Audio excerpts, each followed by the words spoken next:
Ministri e Punëve të Jashtme të Kosovës, Gërvallës, gjatë fjalimit në Këshillin e Sigurimit të OKB-s, tregoi fytyrën e vërtetë të Serbisë para botës, një atribui hapur se Serbia po dëshiron të shkatërrojë Kosovën. Gërvallës gjatë fjalimit të saj përmendi edhe rolin e UNMIK-ut në Kosovë, për misionin e të cilit tha se ka ardhur koha të përmbyllet.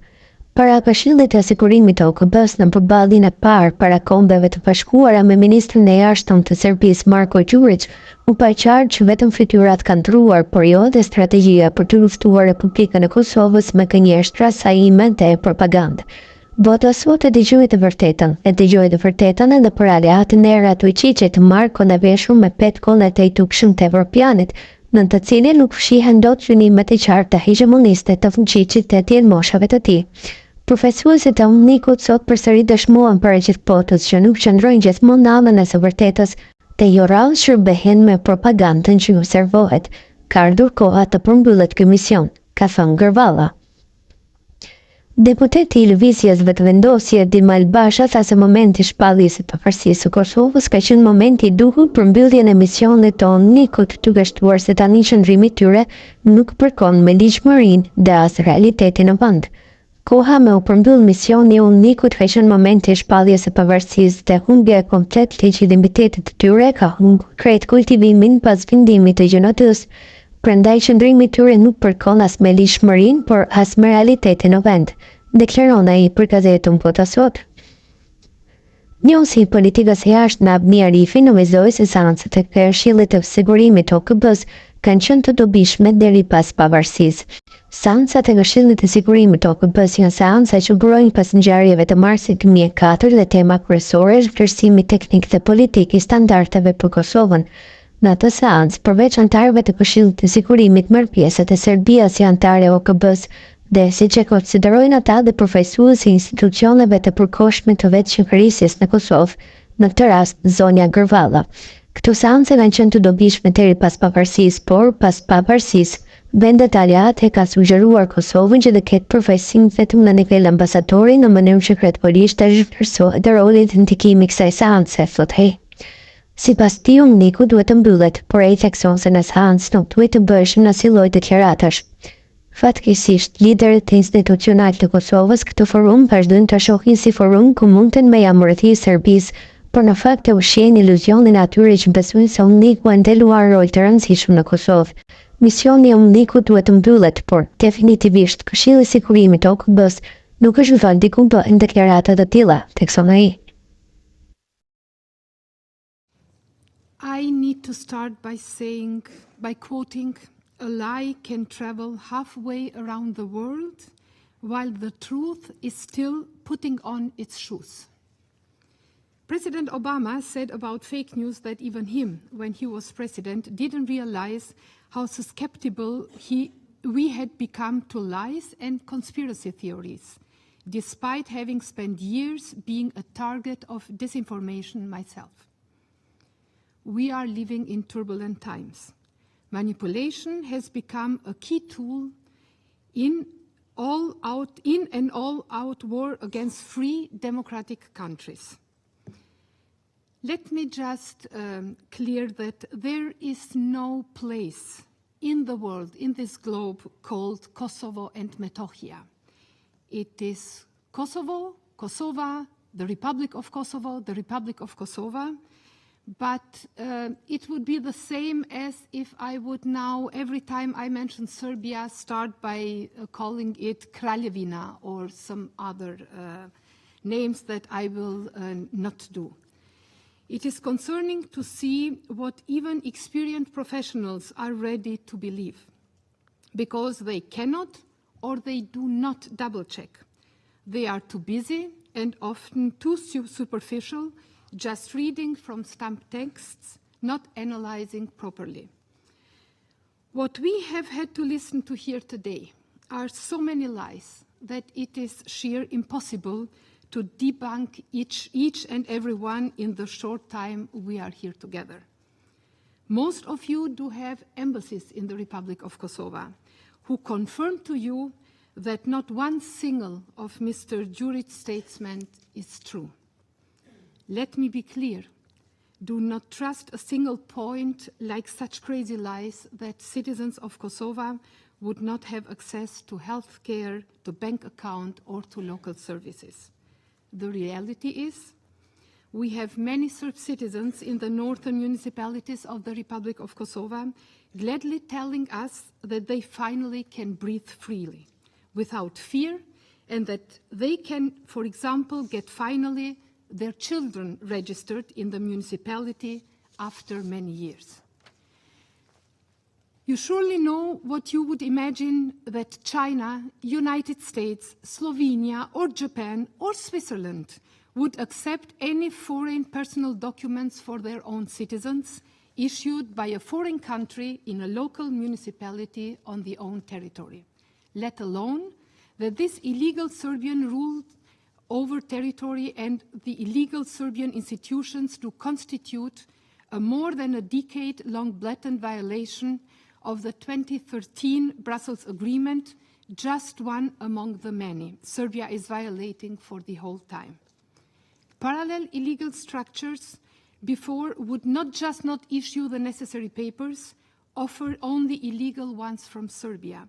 That was systematic, that was illegal, and it was a clear discrimination by a foreign power, and we liberated our citizens from that oppression.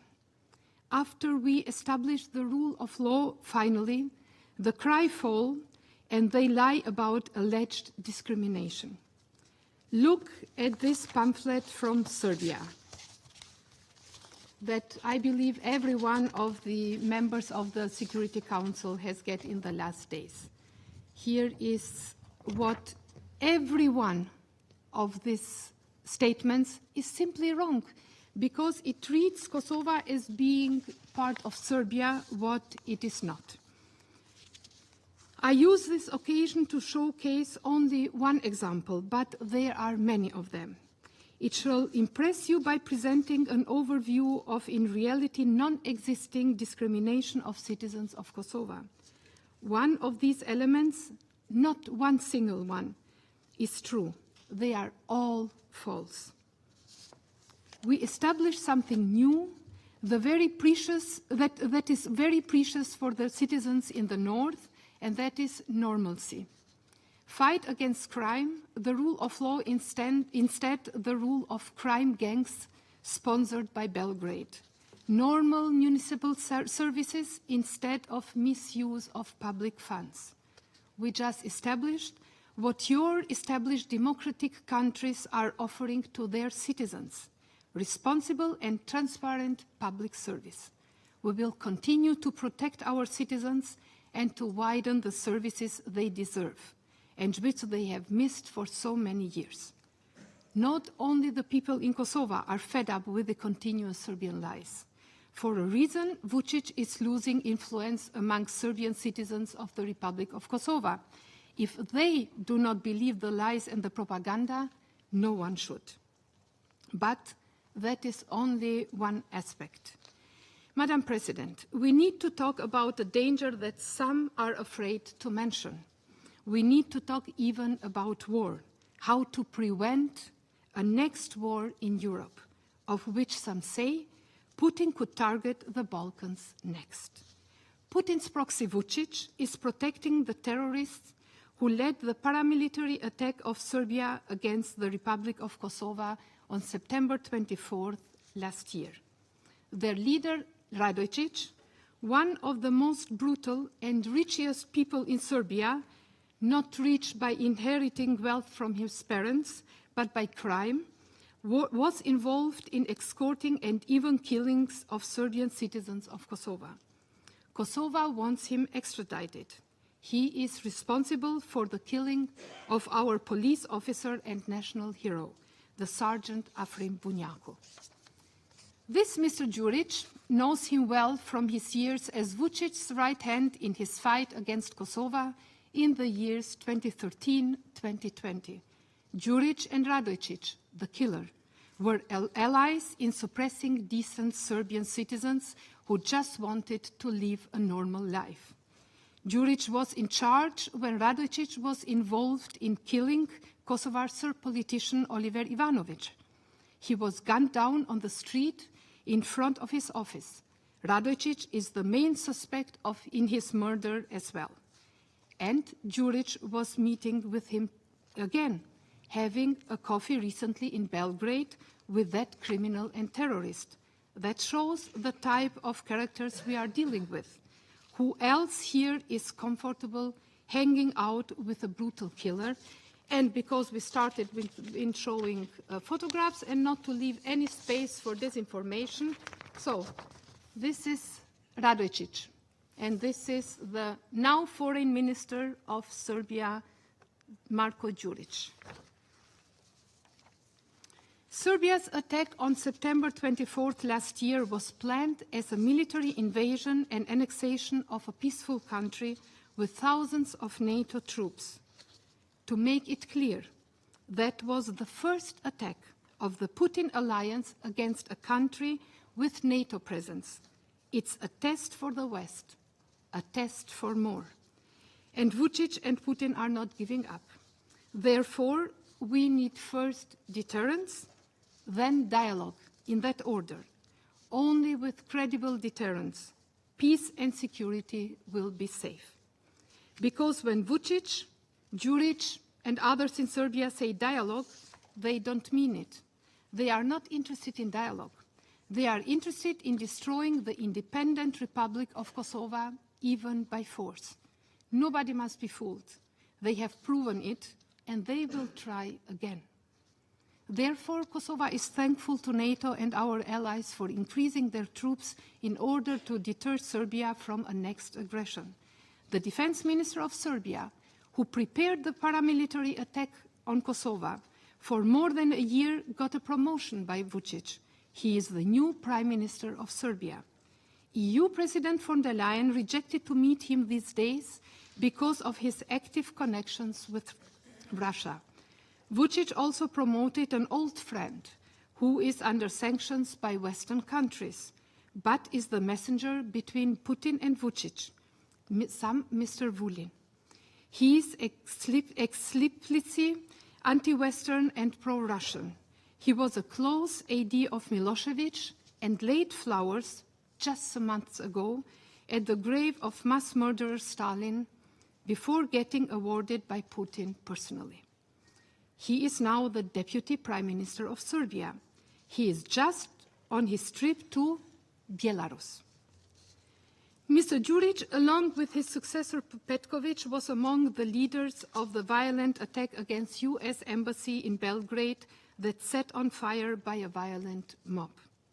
Now he is Foreign Minister of Serbia. That is the Serbia of 2024. We are not talking about the 90s. We are talking about 2024. And this is just a part of the dark picture.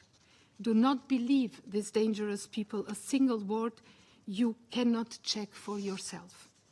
All these developments are most concerning. Vučić is preparing and ready for more.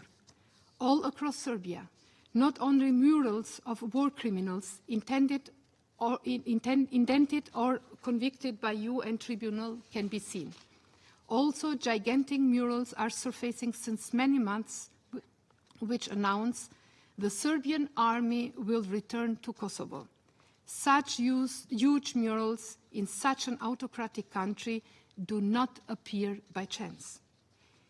Ever more experts are warning that Serbia is resembling the fascist Serbia of the 90s. Serbia has become the biggest threat to peace in Europe, right behind Russia. Both Putin and Vučić have a dark legacy, a legacy of aggression and genocide. Both of them need to be stopped, ladies and gentlemen. The problem for Vučić's people is not any association. The real problem is our sheer existence. For them, the association is not at all a tool to ease the lives of citizens. It is just another option for trying to break away a part of our country. Like Putin with Ukraine, Vučić wants nothing short briefing, and I now give the floor to His Excellency Mr. Marko Đurić, Minister for Foreign Affairs of Serbia. Merci beaucoup, Madame la Présidente. Thank you very much, Madam President. Of the United Nations Security Council, officials of the UN and Special Representative Ziade, Your Excellencies, ladies and gentlemen. Let me begin by thanking you all for the continued attention in relation to the escalating crisis in Kosovo and Metohija. Faced with dire challenges to the safety and well-being of its people, Serbia remains steadfast in its commitment to peace, stability, and full respect for the principles of the UN Charter, Resolution 1244, and international law. As we navigate these challenges, I want to emphasize that Serbia is fully committed to building a prosperous future for all of its citizens. Speaking as a representative of Serbia, I can proudly say that my country is today a forward-leaning and responsible member of the international community. Serbia is a key European contributor to a number of UN peacekeeping operations from the Middle East to the Mediterranean and on the African continent as well. Having sustained a record high GDP growth rate for over a decade, Serbia has seen the size of our national GDP more than double over the course of the past decade. We are fostering a business-friendly environment that encourages investments and innovation. In December of this year, Serbia will assume the chairmanship of the Global Partnership for Artificial Intelligence, and in 2027, my hometown of Belgrade will host the Expo 2027 Specialized World Exhibition, creating new opportunities for the entire region.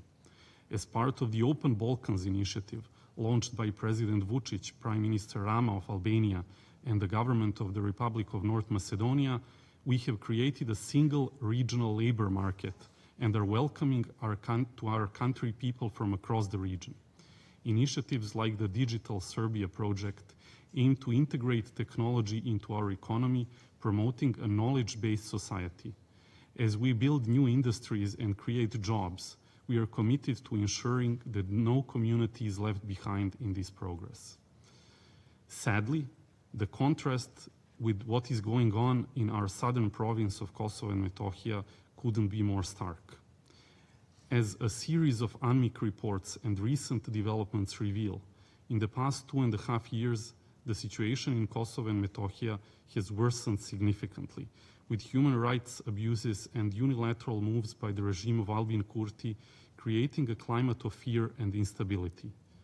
Today, I'm here to detail some of his regime's serious transgressions against the Serbian community and to appeal for your urgent, decisive action. And, as we shall see today, the real question facing this Council is, will we stand aside while innocent, ordinary people suffer, or will we take meaningful steps to protect the vulnerable? Firstly, this year, we mark a sad anniversary that cannot be overlooked. It has been 20 years since the March 17th pogrom in 2004, when 28 innocent people were killed and almost 1,000 more were wounded. It was a second wave of ethnic cleansing against Serbs, following the one in 1999, which led to the forceful expulsion of 250,000 people and more than 150 Serbian churches destroyed, leaving an additional 40 Serbian Orthodox churches destroyed on March the 17th alone. As I've already mentioned, the recent past for Serbs in Kosovo and Metohija has been painful and complicated. Given the recent past, it is even more devastating to consider the unbearable present that has been created by the regime of Albin Kurti for Serbs in Kosovo and Metohija. Since Albin Kurti's return to power, his administration has systematically intensified measures aimed at isolating and marginalizing the Serbian community. Imagine if your own currency was suddenly banned, pensions stripped away, and social support cut off. For Serbs in Kosovo and Metohija, this is not hypothetical. This is precisely the reality they are facing in Kosovo today. In September of this year, heavily armed special police stormed post offices in Serbian majority municipalities, effectively paralyzing daily life. Basic rights like registering a birth of a child or accessing welfare benefits offered equally to all by the Serbian government have become nearly impossible. Violence against Serbs has escalated sharply.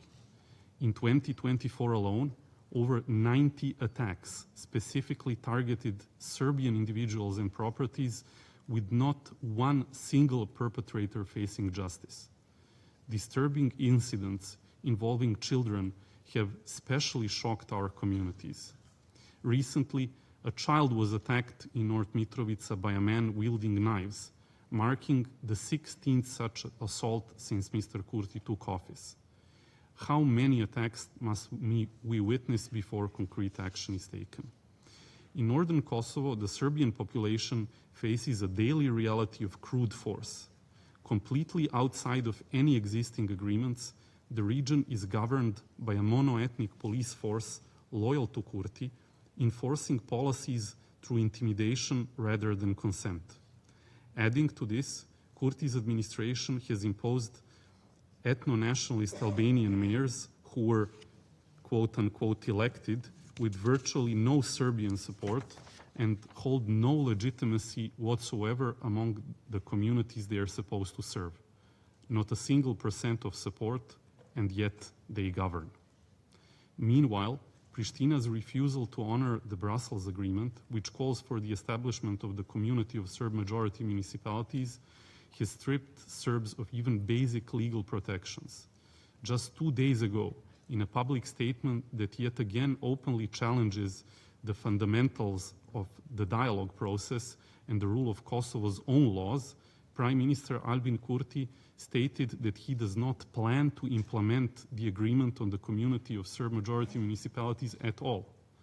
This is not only a rejection of commitments made under EU mediation, but a direct affront to this Council and the international community's authority. Interior Minister Celal Sveçlja, known for his documented violent attacks against EULEX just a couple of years ago, added to this affront when he stated that his administration has no intention of implementing Article 9 of the Brussels Agreement, which guarantees for the collective return of Serb representatives to the Kosovo police in the north. While not surprising, this open defiance is scandalous and undermining years of dialogue, casting a doubt on Prishtina's willingness to build a peaceful future. If agreements once signed can be discarded and mocked at, what foundation remains for trust and dialogue? Additionally, Prishtina's administration has taken steps that blatantly violate Kosovo's own constitution. The Serb List, a political party that overwhelmingly won in Serb-majority areas in elections that were upheld by the OSCE, the EU, and UNMIK, is being illegally denied the constitutional right to nominate representatives to government positions and Kosovo institutions. This denial of fundamental democratic rights further exposes the disregard for rule of law and democratic norms in Kosovo and Metohija. It also raises the necessity for the international community to make sure that there are safeguards